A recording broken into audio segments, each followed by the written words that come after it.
Hi guys, നമ്മളിന്ന് ചെയ്യാൻ പോകുന്ന ന്യൂസ് പേപ്പർ അനാലിസിസ് ആണ്.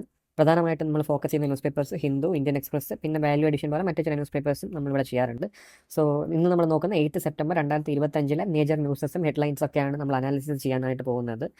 സോ പിന്നെ നമ്മൾ പ്രധാനമായിട്ടും നമ്മുടെ ഫോക്കസ് ഓഡിയൻസ് എന്ന് പറയുന്ന UPSC ആസ്പിരൻസും അതുപോലെ SSC, PSC, പിന്നെ ഒരു ജനറൽ അവയർനെസ് ആഗ്രഹിക്കുന്ന എല്ലാവർക്കും ഈ ഒരു വീഡിയോ യൂസ്ഫുൾ ആകും എന്നാണ് ഞങ്ങൾ പ്രതീക്ഷിക്കുന്നത്. സോ അതിന് മുന്നേ പ്രധാനമായിട്ടും ഇത് ഒരു ടോപ്പിക് ഓറിയൻറ്റഡ് ആയിട്ടുള്ള ഒരു സെഷൻ ആയിരിക്കും. അതായത് ഇന്ന് നമ്മൾ പ്രധാനമായിട്ടും നോക്കുന്ന 8 സെപ്റ്റംബർ ന്യൂസസ് ആണെങ്കിലും ഇതിന് റിലേറ്റഡ് ആയിട്ടുള്ള മറ്റ് പല ടോപ്പിക്സും മറ്റ് പല ആർട്ടിക്കിൾസും നമ്മളിവിടെ ഡിസ്കസ് ചെയ്യുന്നതായിരിക്കും. ഓക്കെ, സോ നമ്മൾ ആദ്യമായിട്ട് നോക്കാൻ പോകുന്ന ആർട്ടിക്കിൾ GST റിഫോംസിനെ പറ്റിയാണ്. അതായത് നമ്മൾ ഈ ലാസ്റ്റ് വീക്ക് കണ്ടായിരുന്നു 56th മീറ്റിംഗ് ഓഫ് GST കൗൺസിലിൽ വെച്ചിട്ട് ഒരു പുതിയ GST റിഫോംസ് അല്ലെങ്കിൽ GST റാഷണലൈസേഷൻ ഫിനാൻസ് മിനിസ്റ്റർ മുൻകൈ എടുത്ത് പാസ്സാക്കിയിട്ടുണ്ടായിരുന്നു. അത് GST 2.0 റിഫോംസ് എന്ന പേരിലാണ് ഇപ്പോൾ ന്യൂസിലെല്ലാം കണ്ടുവരുന്നത്.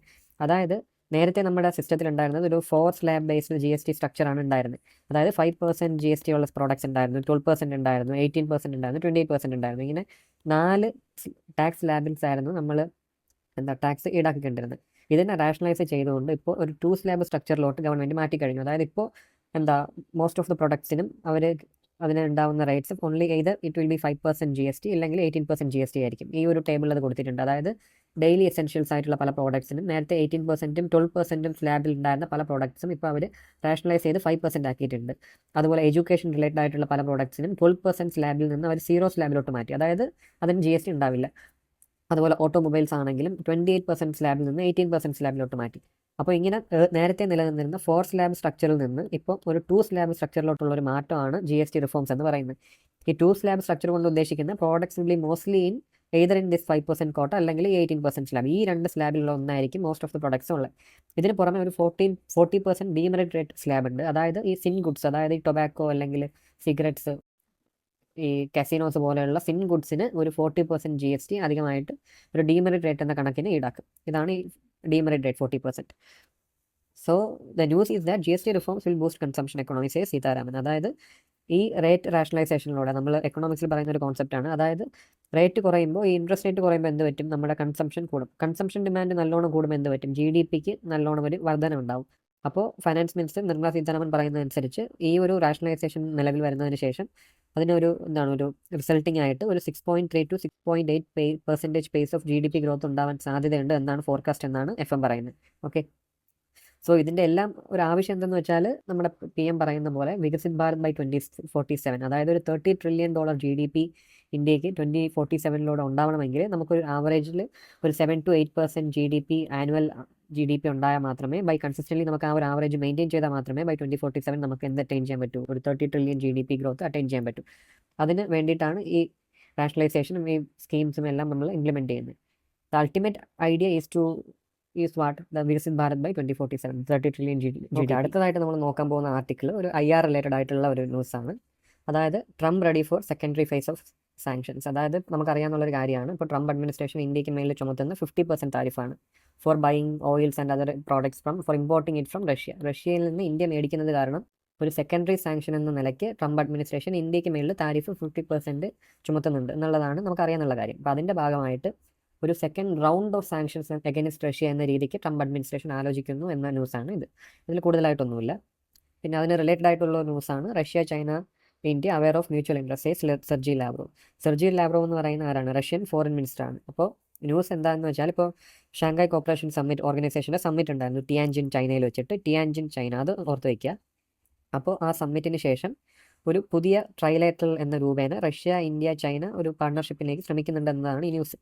അതിൻ്റെ ഭാഗമായിട്ട് നമ്മൾ ശ്രദ്ധിക്കേണ്ട മറ്റൊരു കാര്യം ഈ സെയിം സമ്മിറ്റിൽ വെച്ച് തന്നെ പുടിൻ പറയുകയുണ്ടായി അതിനെ പറ്റി, ഒരു എലിഫന്റ്, ഡ്രാഗൺ, ബിയർ, ടൈഗർ, ടാങ്കോയെ പറ്റിയിട്ട് പറയുന്നുണ്ടായിരുന്നു.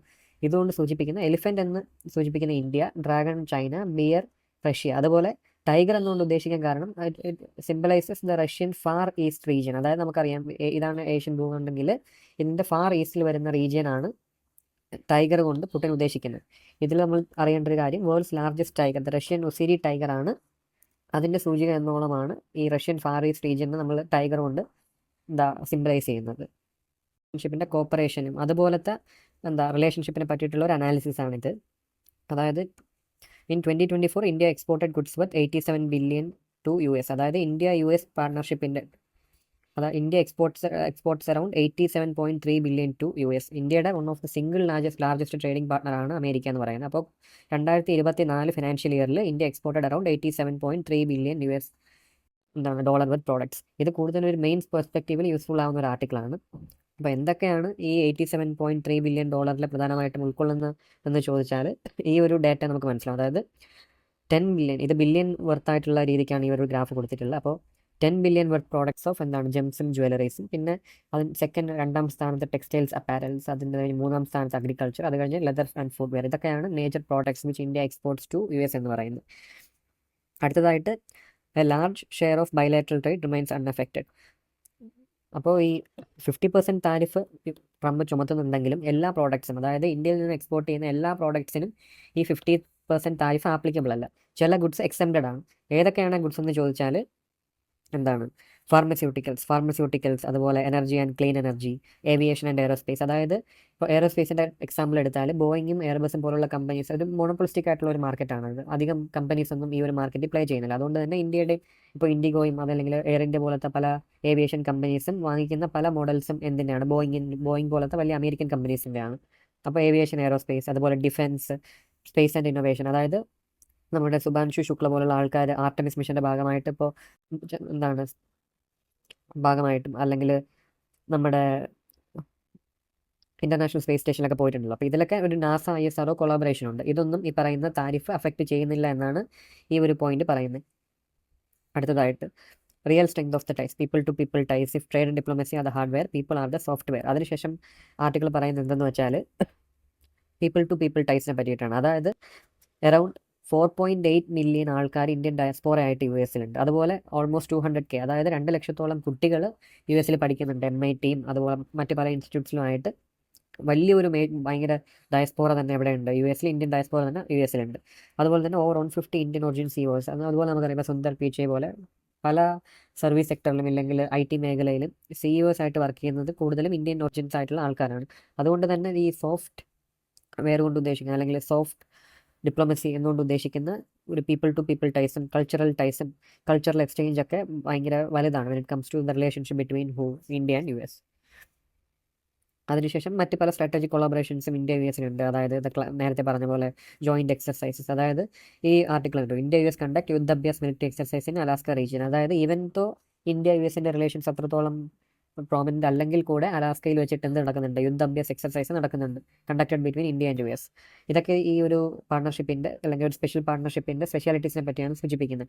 പിന്നെ ഇൻ്റലിജൻസ് ഷെയറിംഗ്, റോയും അല്ലെങ്കിൽ CIA പോലുള്ള ഏജൻസികൾ തമ്മിലുള്ള ഇൻ്റലിജൻസ് കോർഡിനേഷൻ, നേരത്തെ ബോയിങ്ങിൻ്റെ കാര്യം പറഞ്ഞ പോലെ ഏവിയേഷൻ റിലേറ്റഡ് ആയിട്ടുള്ള ഗുണങ്ങൾ, പിന്നെ health care and pharma. India is one of the major player when it comes to generic drugs demand. അല്ലേ, India supplies around 40% of America's generic drug. അപ്പോൾ അങ്ങനെ ഹെൽത്ത് കെയറിൽ, ഫാർമയിൽ, നേരത്തെ പറഞ്ഞ പോലെ Artemis mission when it comes to lunar. അപ്പോൾ ഇങ്ങനെ പല മേഖലയിലായിട്ട് ഇന്ത്യ US റിലേഷൻസ് വളരെ പ്രോമിനൻ്റ് ആയിട്ട് തന്നെ നിൽക്കുന്നുണ്ട് എന്നാണ് ഈ article. India is one of the largest most populous countries in the world. അല്ലേ, അപ്പോൾ ഓൾമോസ്റ്റ് ലൈക്ക് 140 കോടി ജനങ്ങളുണ്ട് ഇന്ത്യയിൽ. അപ്പോൾ അതുമായിട്ട് റിലേറ്റഡ് ആയിട്ടുള്ള ഒരു ആർട്ടിക്കിളാണ് ഈ പറയുന്നത് ഗ്രേയിങ് വിത്ത് ഗ്രേസ് എന്ന് പറയുന്ന ആർട്ടിക്കിൾ. അതായത് നമ്മുടെ മോസ്പി, അതായത് ministry of statistics and programme ഇംപ്ലിമെൻറ്റേഷൻ്റെ സാമ്പിൾ രജിസ്ട്രേഷൻ സിസ്റ്റം ഉണ്ട്.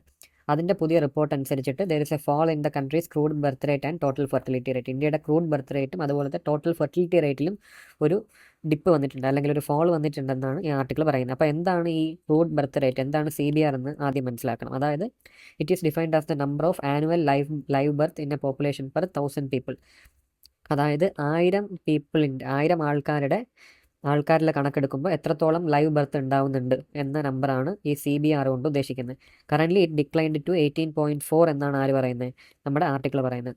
Earlier it was 19.1, now it is declined to 18.4. അതായത് ബർത്ത് റേറ്റ് കുറഞ്ഞു വരുന്നു എന്നാണ് സാരം. ഇതിന് ശേഷം പറയുന്നത് വെച്ചാൽ there is also decline in countries TFR ratio. TFR എന്ന് പറഞ്ഞാൽ ടോട്ടൽ ഫെർട്ടിലിറ്റി റേറ്റ് ആണ്. ടോട്ടൽ ഫെർട്ടിലിറ്റി റേറ്റ് എന്ന് പറഞ്ഞാൽ number of children that would be born to a woman if she were to live to the end of her child bearing years. അതായത് ഒരു സ്ത്രീയുടെ child bearing ആയിട്ടുള്ള അല്ലെങ്കിൽ productive ആയിട്ടുള്ള ഇയേഴ്സിൽ എത്ര കുട്ടികൾക്ക് ഒരാൾക്ക് ഉണ്ടാവുന്നു എന്ന റേറ്റാണ് ടോട്ടൽ ഫെർട്ടിലിറ്റി റേറ്റ്. ഇതിൽ 2.1 ആണ് ശരിക്കും പറഞ്ഞാൽ ഒരു റീപ്ലേസ്മെൻറ്റ് റേറ്റ് ആയിട്ട് നമ്മൾ കണക്കാക്കുന്നത്. അതായത് ഇന്ന് നിലവിലുള്ള പോപ്പുലേഷൻ എത്രയാണോ അത് തന്നെ നിലനിൽക്കാൻ വേണ്ടിയിട്ട് എത്ര ഉണ്ടാവണം, ഒരു 2.1 TFR ഉണ്ടാവണം. ഇതാണ് ഐഡിയൽ ആയിട്ടുള്ള ഒരു കണ്ടീഷൻ. അപ്പോൾ but when it comes to India എന്താണ് സംഭവിച്ചതെന്ന് നോക്കാം. അതായത് TFR has been declined to 1.9. അതായത് ഈ 2.1 റീപ്ലേസ്മെൻറ്റ് റേറ്റിൽ കുറഞ്ഞിട്ട് ഇപ്പോൾ അത് 1.9 നിൽക്കുന്നു എന്നാണ് ആർട്ടിക്കിൾ പറയുന്നത്. Which also points towards what, നമ്മുടേതൊരു ഏജിങ് പോപ്പുലേഷനായിട്ട് ഭാവിയിൽ മാറാം, ഇല്ലെങ്കിൽ ഇപ്പോഴും നമ്മൾ കടന്നു പോകുന്ന ഡെമോഗ്രാഫിക് ഡിവിഡൻറ്റിൻ്റെ ഇമ്പോർട്ടൻസ് ഭാവിയിൽ കുറയാം എന്നുള്ളതിൻ്റെ ഒരു ഒരു പോയിൻ്ററാണ് ഈ ഒരു ആർട്ടിക്കിൾ. പിന്നെ ഇതിൽ കുറച്ച് ഡേറ്റാസ് പറഞ്ഞിട്ടുണ്ട്. അതായത് highest CBR, highest crude birth rate ഉള്ളത് ബീഹാറിലാണ്, 25.8% ആണ്. ഏറ്റവും കുറവ് തമിഴ്നാട്ടിലാണ്, 12% ആണ്. ഇത് പെർസെൻറ്റേജ് അല്ല, ഇത് 12 നമ്പേഴ്സ് ആയിട്ടാണ് കണക്കാക്കുന്നത്. അതായത് 1000 പീപ്പിളിന് എത്ര ലൈവ് ബർത്ത് ഉണ്ടാവുന്നു. ഇത് പെർസെൻറ്റേജ് കണക്കല്ല, ഇത് നമ്പറാണ്. 18 പേര് ഔട്ട് ഓഫ് 1000 എന്നാണ് ഇതിൻ്റെ സൂചിക. അടുത്തൊരു പോയിൻ്റാണ് TFRൻ്റെ റേറ്റ് നോക്കിയാലും ഏറ്റവും കൂടുതൽ TFR ഉണ്ടാകുന്ന ഇവിടെയാണ്, 2.8. അതും ബീഹാറിൽ തന്നെയാണ്. പക്ഷേ സെയിം ടൈം ഏറ്റവും കുറച്ച് TFR ഉള്ളത് എവിടെയാണ്, ഡൽഹിയിലാണ്. ഇതൊക്കെയാണ് ഈ ആർട്ടിക്കിൾ പറയുന്ന ഡേറ്റ. ഇതിനുശേഷം SRS data indicated the proportion of people above 60 rose by 0.7 point. അതായത് നമ്മൾ നേരത്തെ പറഞ്ഞതുപോലെ ഒരു ഏജിങ് പോപ്പുലേഷൻ്റെ മറ്റൊരു ഫാക്ടറാണ് ഈ പറയുന്ന proportion of people above 60 years of age. 60-ൽ കൂടുതൽ ഏജുള്ള എത്ര ശതമാനം പേര് ഇന്ത്യയിലുണ്ട് എന്നുള്ളതാണ്. അപ്പോൾ article says that it increased by 0.7% point increase 60 ഇയേഴ്സിന് മേലുള്ള ആൾക്കാരുടെ പ്രപ്പോർഷനിൽ പെർസെൻറ്റേജിൽ കൂടുതലുണ്ടായി എന്നാണ് ഈ ആർട്ടിക്കിൾ പറയുന്നത്, to 9.7% of the population. So currently നമ്മുടെ 140 കോടി ജനങ്ങളുടെ കണക്കെടുത്താൽ അതിൽ 9.7% ആരാണ്, 60 ഇയേഴ്സിൽ കൂടുതലുള്ളവരാണ്. സ്റ്റേറ്റ് വൈസ് നമ്മൾ നോക്കുമ്പോൾ എന്താണ്, Kerala has the highest proportion of elderly population and 15%. State വൈസിൽ കേരളത്തിലാണ് ഏറ്റവും കൂടുതൽ ഏജിങ് ആയിട്ടുള്ള പോപ്പുലേഷൻ അല്ലെങ്കിൽ elderly population above the age of 60 years ഉള്ളതെന്നാണ് ആർട്ടിക്കിൾ പറയുന്നത്. അറ്റ് 15%. 15% കേരള പോപ്പുലേഷൻ എന്താണ്, ഒരു ആർട്ടിക്കിളാണ് പറയുന്നത്. FDI എന്ന് പറയുമ്പോൾ ഫോറിൻ ഡയറക്റ്റ് ഇൻവെസ്റ്റ്മെൻറ്റ്. എത്രത്തോളം ഇൻവെസ്റ്റ്മെൻറ്റ് ഇന്ത്യൻ കമ്പനീസിലും ഇന്ത്യൻ എക്കണോമിയിലോട്ടും വരുന്നു എന്നതിനെ പറ്റി പഠിക്കുന്നതാണ് FDI.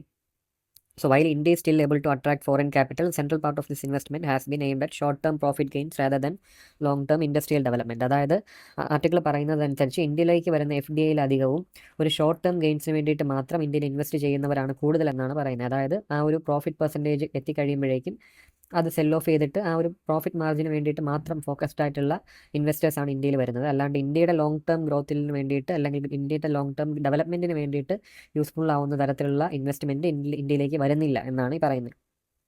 അതുപോലെ തന്നെ Indian firms R investing heavily in abroad.